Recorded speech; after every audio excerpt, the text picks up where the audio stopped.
మన ప్రవృత్తి, మన నేచర్ కొద్దిగా వైలేషన్ వైపే ఉంటుంది ఎప్పుడు. అయితే every rule is for my safety అనే ఫీలింగ్ ఏ విధంగా తీసుకురావాలనేది దీనిపైన I also been thinking. It should come from within.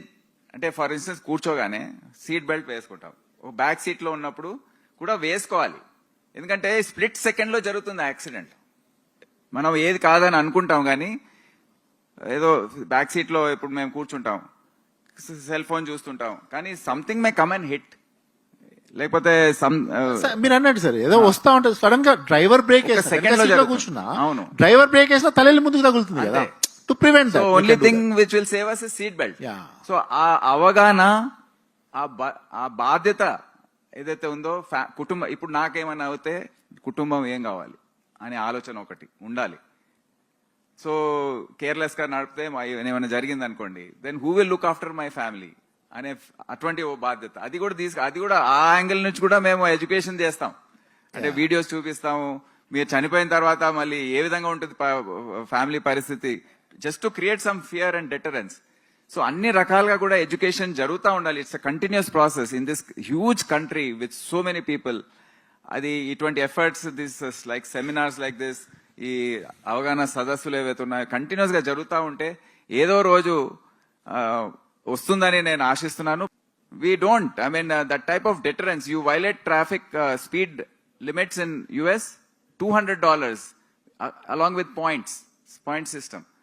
So enforcement, let me tell you, without enforcement, some elders may say that we should only regulate and all. Regulation is important, but without enforcement, the deterrence will not come and the violators number will keep increasing. So this is how we try to use the 3 E's, enforcement, engineering and education for better traffic management. ఇక్కడ కూడా కొద్దిగా మనకు వ్యక్తిగతంగా కొద్దిగా control మనం అవలంబిస్తే తప్పకుండా ఇక్కడ కంట్రోల్ అవుతుంది. అంటే కొద్దిగా 5 నిమిషాలు ఆగడం తప్పు ఏం కాదు. ట్రాఫిక్ జామ్స్ లో 1 hour 2 hour ట్రాఫిక్ జామ్స్ కూడా ఉంటాయి. చైనా వెళ్ళండి, లేకపోతే US వెళ్ళండి, యూరోప్ లో వెళ్ళండి, లండన్ వెళ్ళండి, you will be stuck in traffic jams. ఎవ్వరు కూడా ఆ లైన్ దాటి వెళ్ళరు, దే విల్ వెయిట్. ఆ ఒక్క attitude, if you can wait, just be patient, everything. ఎందుకంటే సిగ్నల్ చేంజ్ అవుతుంది, అంటే you have to wait for that. కొన్నిసార్లు 2-3 సార్లు పడతాయి, సిగ్నల్ 2-3 సార్లు చేంజ్ అవుతాయి, కానీ మీరు క్రాస్ చేయలేరు.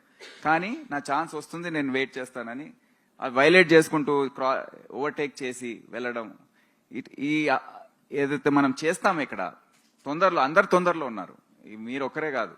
అది ఒక భావం మనలో రావాలి. Patience and respect for others time, others space. ఈ భావం ఒకటి వచ్చేస్తే traffic is all about our attitude to life. It is not just traffic. మనం ఏ విధంగా అయితే ఆలోచిస్తానో, మన సొసైటీ ఏ విధంగా ఉందో, అది ట్రాఫిక్ హ్యాబిట్స్ లో రిఫ్లెక్ట్ అవుతాయండి. So if you are orderly society, if we are well behaved, if we have respect for others, if we have respect for others' human rights, in fact, violating a red signal is violating of human rights of others.